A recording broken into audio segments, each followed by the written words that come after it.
Just a little bit about myself first, because we've been talking to people that do kind of outpatient care. I practice primarily critical care, and you might ask yourself, well, how did a critical care physician get into lifestyle medicine and plant-based nutrition? And the reason is easy, and it's the reason that, basically every single bed in the ICU is occupied by a patient that has the end stages of lifestyle-related disease. On a random day in ICU this past September, I just took a little survey. 50% of the patients were patients with the acute end stages of some lifestyle-related disease like COPD, hepatic encephalopathy from alcohol, cardiogenic shock because they've had an MI. So some of them there are acutely because of their lifestyle. The remainder are there with something that we would have classified as bad luck. Oh, I got a pneumonia and I'm septic. But it's not bad luck. When you look at those patients, they have an average of 8 lifestyle-related comorbidities and an average of 11 medications. The average BMI in our ICU on a given day is about 30.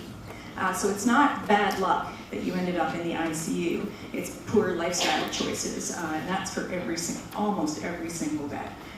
Even the overdoses could be classified as lifestyle-related disease. And sadly, we're seeing an opioid epidemic, and it's very, very bad. Before I sort of introduce our panel, I just wanted to introduce some of the topics that we want to cover here and some of the resources. So first of all, a show of hands, because we have people from various backgrounds here. First of all, how many MDs do we have in the room? Just a show of hands. Excellent, excellent. How many other healthcare providers? Okay, so majority of the room, and just lay people that are interested or in the healthcare related fields. Okay, lovely. So kind of in thirds there. So that's wonderful. So basically, for those of you that are healthcare providers, I'm going to ask our panel to speak a little bit about what resources they used and how they got themselves educated in lifestyle medicine. And a few things we're going to talk about are courses that we've taken, where you can go to get these courses. And the other thing is certification, so U.S. board certification in lifestyle medicine.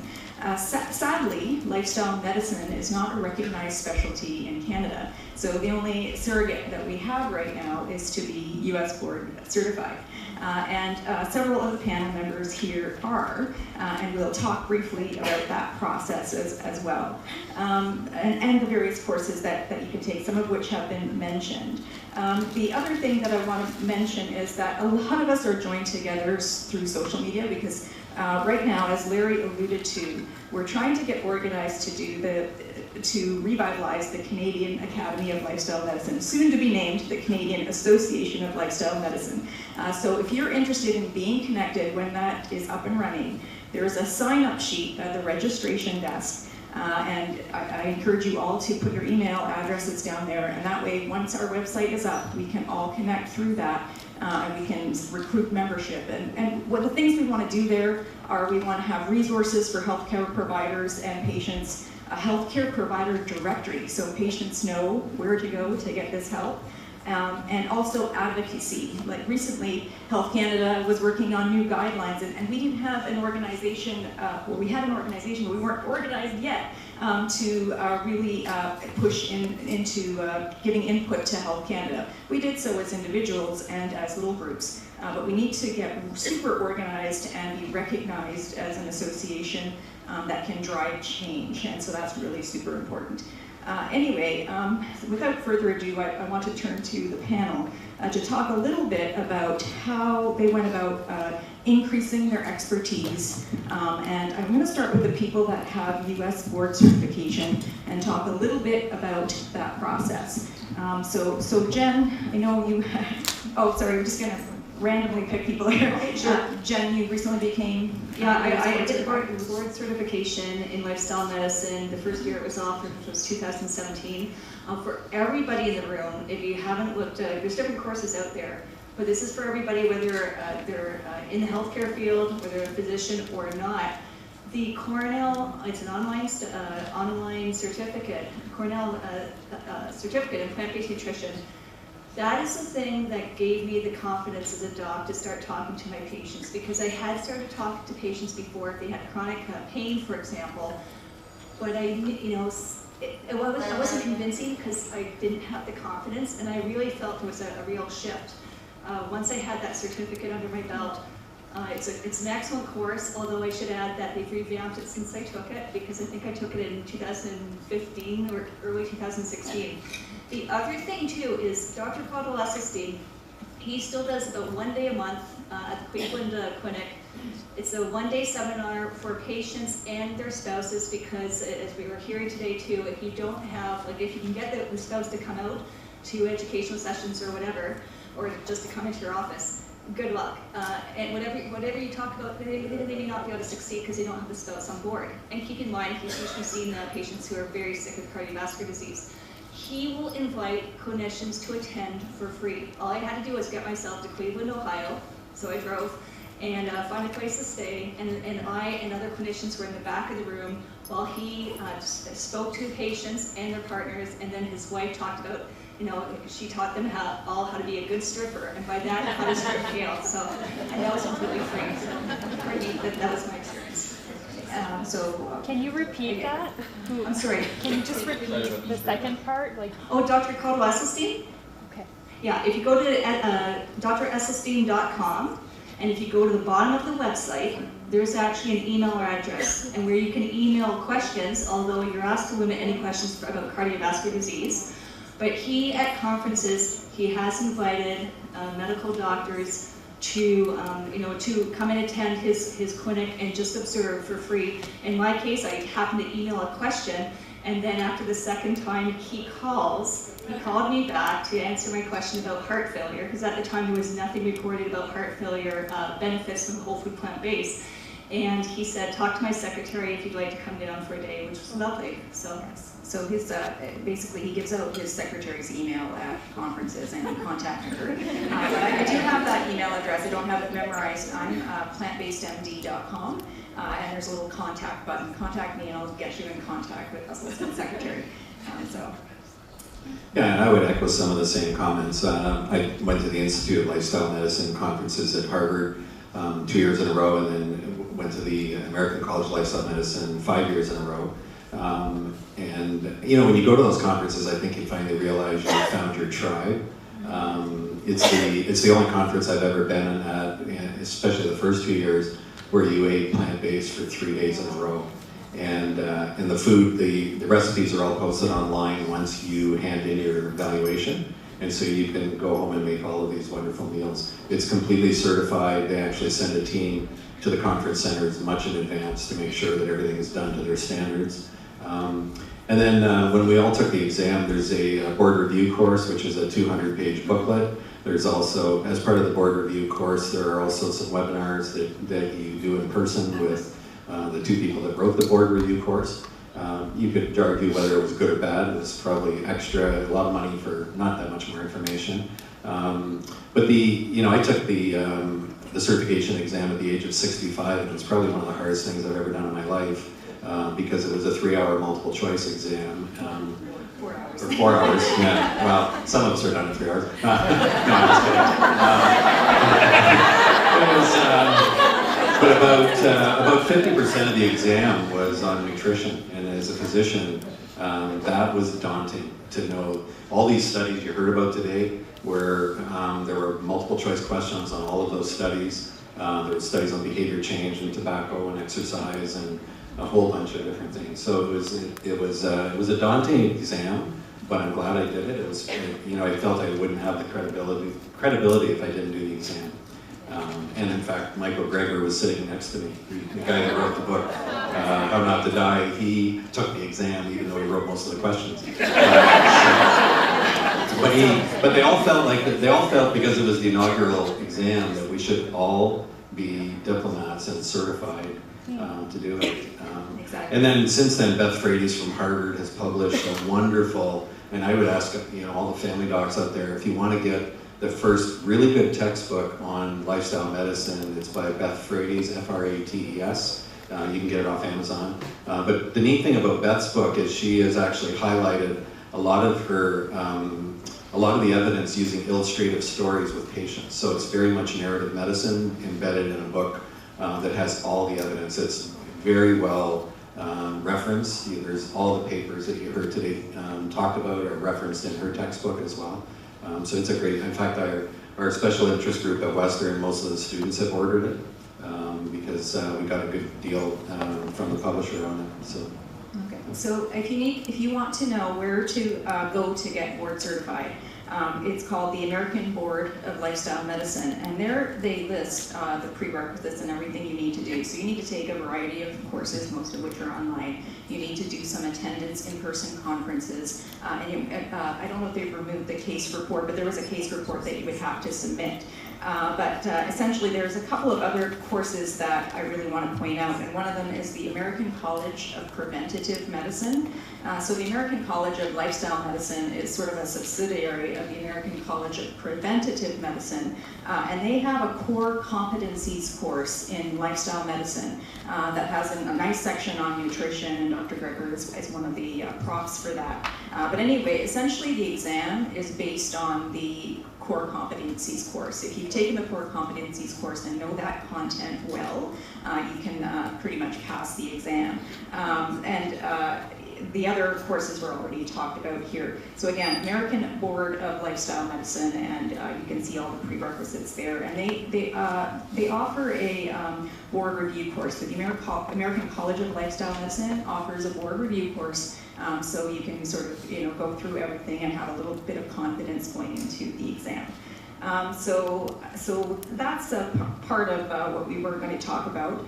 Another just quick plug for how do we get connected on social media until we have our Canadian Association of Lifestyle Medicine. We do have a Canadian Plant-Based Nutrition Healthcare Forum. That's Canadian Plant-Based Nutrition Healthcare Forum on Facebook. And all of us here, that's how we sort of met, other than meeting all the time at conferences. So that's one resource, and another resource are the conferences themselves. So this is the first annual Canadian one, and we should all be coming to this and advertising amongst our colleagues. But there's also the Plant-Based Nutrition, International Plant-Based Nutrition Conference that's held annually in California, and the next one is in Orlando in September. And also the American College of Lifestyle Medicine that was already mentioned, and those are key conferences. And Harvard always has a conference in May that is also very good through the Institute of Lifestyle Medicine, I believe. Anyway, the other thing I want to discuss, and we'll get the people that are university affiliated to talk a little bit about getting lifestyle into the curricula and lifestyle medicine interest groups. Right now, lifestyle is not officially integrated into the curricula at most schools, believe it or not. And yet, in the next couple of years, the LMCC, which is the exam that the students have to write in the end to qualify for being a doctor, is 20% is going to be lifestyle related. So it's going to have to be integrated into the curriculum. But in the meantime, we're starting to see lifestyle medicine interest groups crop up.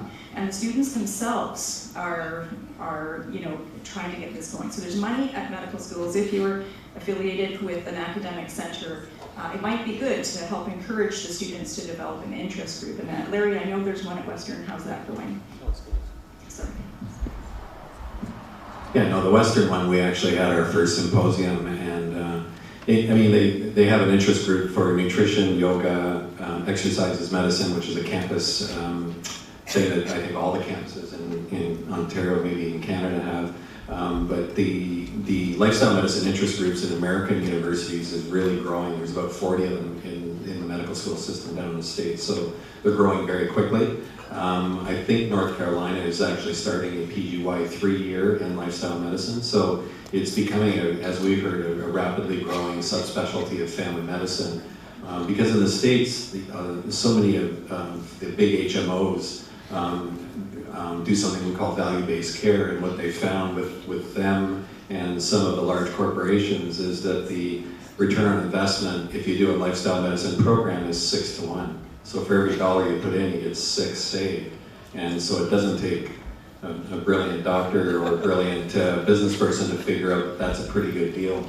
And so I think that's why it's rapidly growing. I know when my wife took the Life Coaches program through Harvard, she was in a study group of 20 other women, and they were all from Boeing in Seattle. And so a lot of these big corporations are hiring lifestyle coaches that are mostly social workers and nurses to do a lot of their lifestyle coaching, because they save tremendous money on insurance premiums and drug costs when people start to get healthy. Yeah.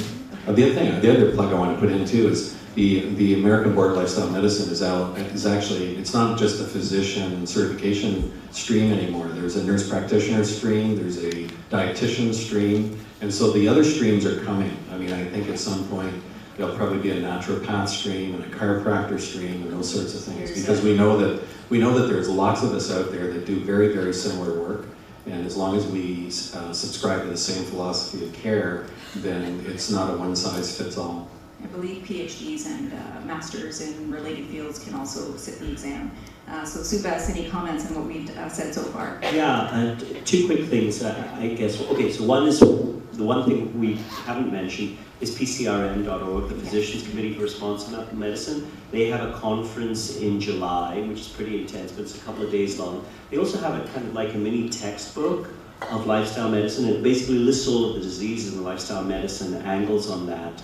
I'm involved in the nutrition interest group as well. I run something called GI electives, where medical students can get experience in GI.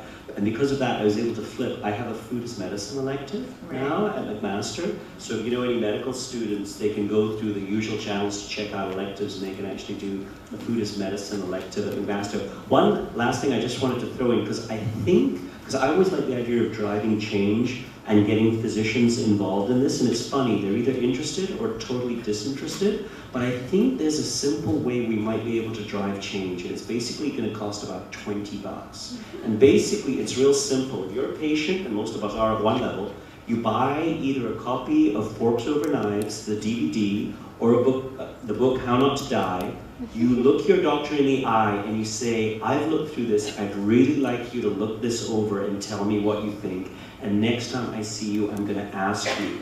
And the first one, they'll probably just put aside and do nothing, but I would think that once a doctor gets 2 or 3 copies of DVDs, Forks Over Knives, piling up in their office, and 2 or 3 copies of the book, How Not to Die, sooner or later, either they'll look at the back of How Not to Die and notice there are 2,000 references to the peer-reviewed medical literature, but it's a simple thing, but I think at a patient level, I think it would actually drive change. Not the first one, but the second or the third.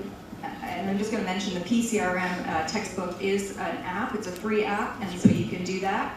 And that's Dr. Barnard's group, but the app is superb and an excellent resource for students if you want to refer that to students. I should mention Queen's also has a lifestyle medicine interest group, and I think those are the only 2 right now in Canada. Okay, and yes.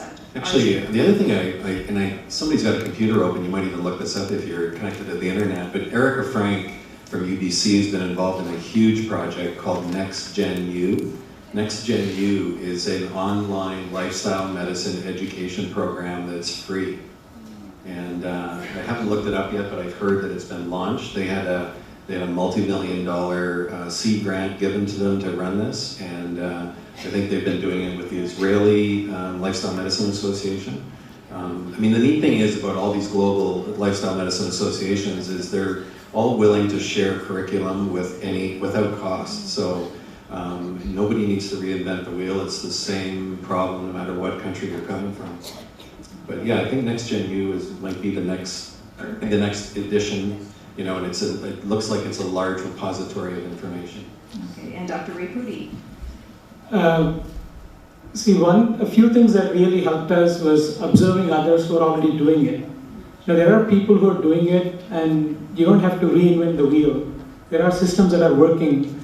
And for us, observing Dr. Shane Williams and learning from Dr. Esselstein, Dr. McDougall, doing it in a group setting is very, very powerful compared to doing one-on-one.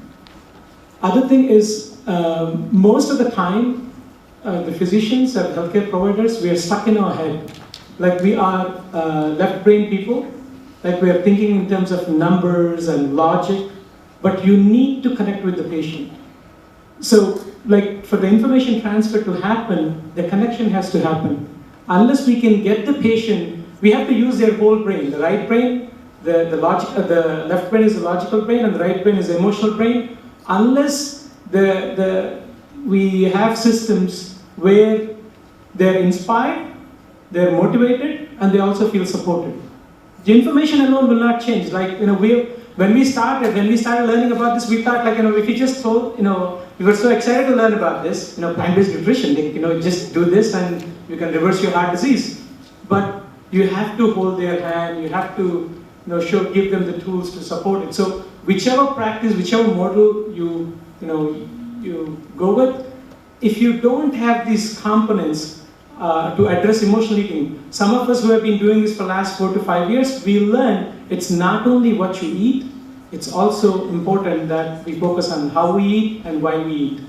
So once we establish those aspects, because even the plant-based eaters, there are, I would say 30-35% of the plant-based eaters are emotional eaters. We are seeing a lot of people who switch to plant-based eating still struggling to lose weight. So we have to address those aspects as well. Wonderful. So okay. Just quickly on that note, what I've been able to find in my library, and yes, and at the Ottawa Public Library, but if you check out your library, there's a lot of books out there about mindful eating, and so that can help, because I may or may not be an emotional eater as well, even though I'm whole food plant-based with some oil, which isn't a whole food. But looking at mindful eating could be helpful, whether we're doctors, whether we're patients, or whether we're doctors who are not as healthy as we could be. So, thank you. And those who are interested in the research and actually reading some of the primary literature yourself, there are a variety of places that you can go. The Plantrition Project, which runs the International Plant-Based Nutrition Conference, have a link to a site called plantbasedresearch.com that was started by a PhD student that worked with T. Colin Campbell. Her name is Michaela Carlson, and it's a searchable database. So that's one place, and you can go to the Plantrition Project to look that up. The other thing is we have a Canadian, Dr. Tushar Nahad, who's here today, and a classmate of mine. There he is, and he's going to be speaking later. But he has a link to a Dropbox and to a list that he's been keeping since a long time ago of all the literature related to plant-based nutrition, and also some of the environmental aspects that he's going to talk about in his talk.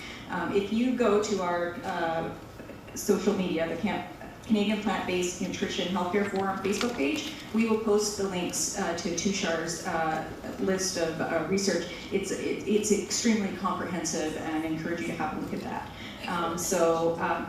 I think unless there's other comments from the panel, I'd like to open it up to questions, so we have some time for questions. So if somebody, do you need this? And I use this one.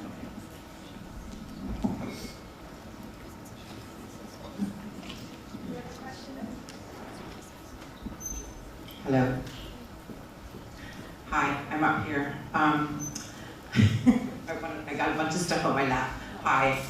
Sego, my name is Galana Uwe. I am Mohawk from Six Nations, and I'm practicing, I didn't know what to call it. So I just say it's like holistic healthcare. And it's actually this, it's a combination of nutrition, holistic healthcare, functional medicine principles, just cultural norms. But my question is around the adverse childhood events. About 100% of my patients have about 4 or 5 adverse childhood events, and actually adverse adult events that are ongoing. And that is a huge part of my practice, is the narrative approach, and actually helping patients to locate those and see the link to their decisions, their choices, and their current state of health and well-being. I haven't heard anybody talk about how are they addressing those things in their practice, and can I come and do the job? Can I address that? Yeah. Actually, so I work in Sauble Beach.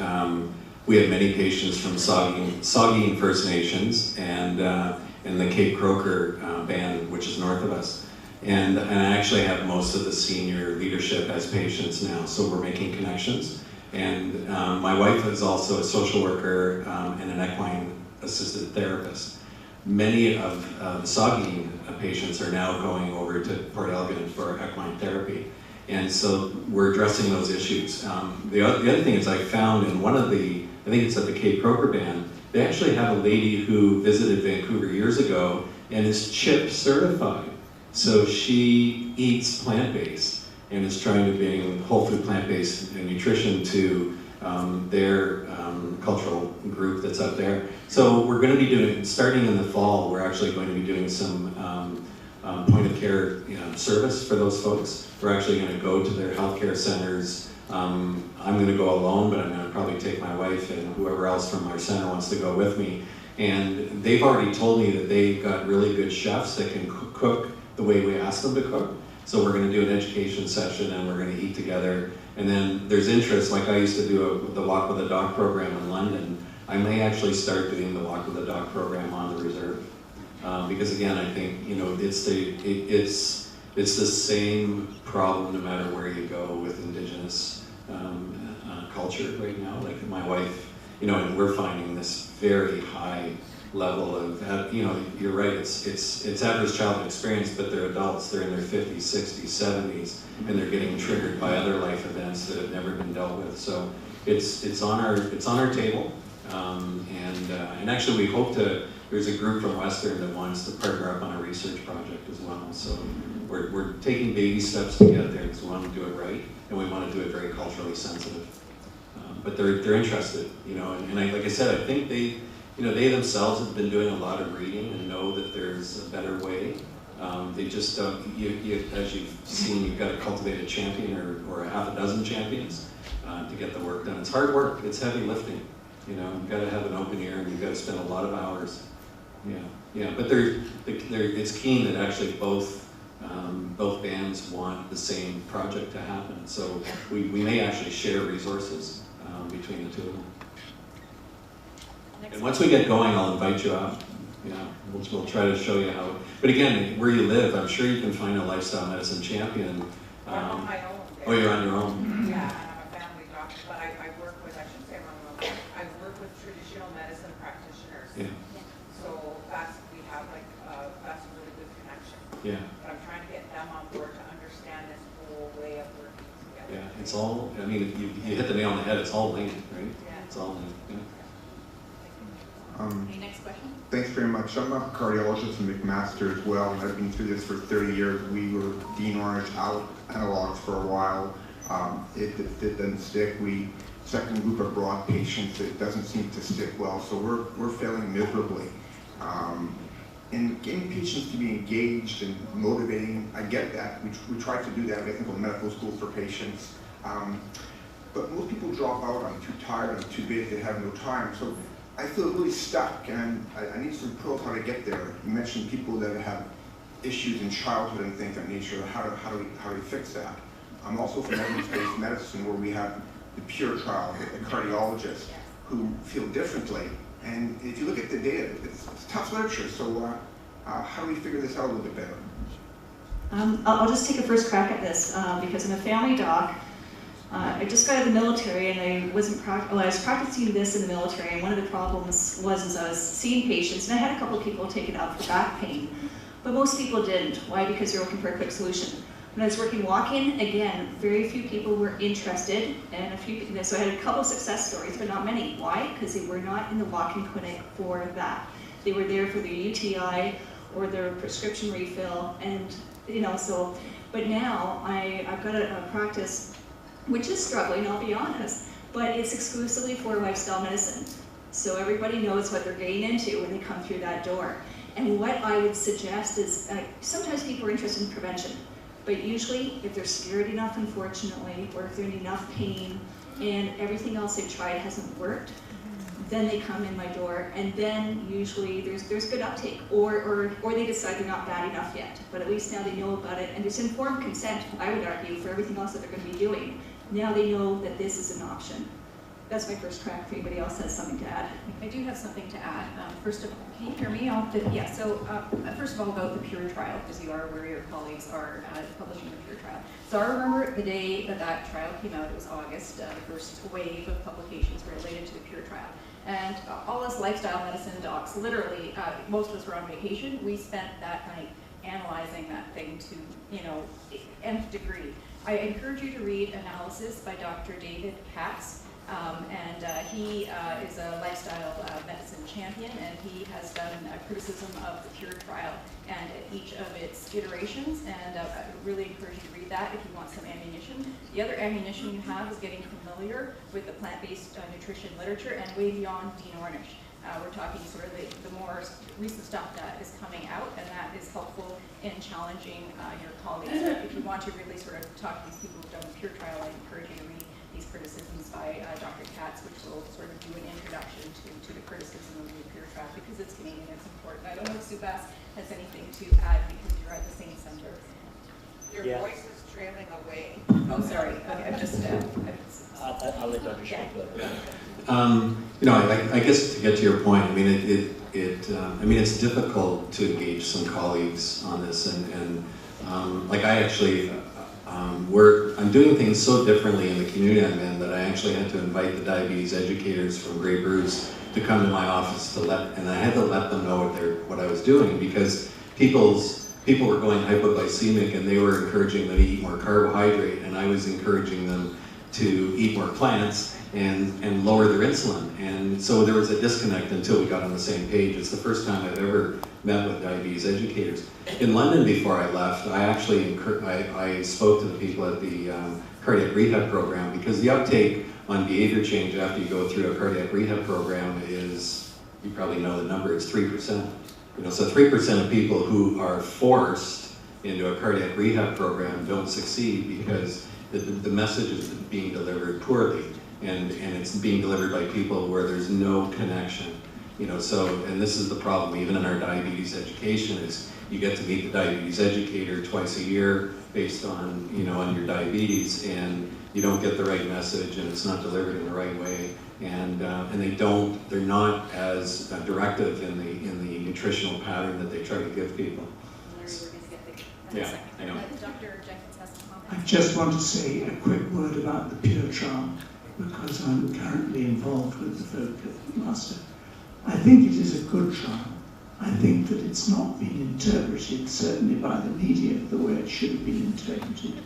What I think the trial shows is that very high refined carbohydrate diets are not necessarily good things. If you then compare other foods like meat or dairy in very modest amounts with a very high carbohydrate, rather lethal type of diet, then you're obviously going to come out with the conclusion that starch and starchy foods, which are part of plant foods, are not so good as meat. And that's the interpretation, and it was a glib interpretation that I think was taken by the press. I think if you actually read the second paper, the second of that particular series that came out, you will see that peas, beans, lentils, fruit, vegetables, these were protected. So I do think, and we're doing more analyses now on that trial, and I think you'll be pleased with the results. So I would warn you that this study, which is a very extensive one, it's 145,000 people in parts of the world that have not previously been surveyed, well, India, Africa, the Middle East, and so on, not just North America. This study, I think, has the capacity to actually endorse what we're thinking about. So please don't dismiss it just yet. Yes, so the carbohydrate aspect of that study absolutely is supportive of whole foods, plant-based. It's more the fat that got the headlines. So, you know, the more saturated fat you eat, the fewer strokes you'll have. So if you have even 1 second of comment for that, or maybe we don't. Do we have a second for that? Okay, good.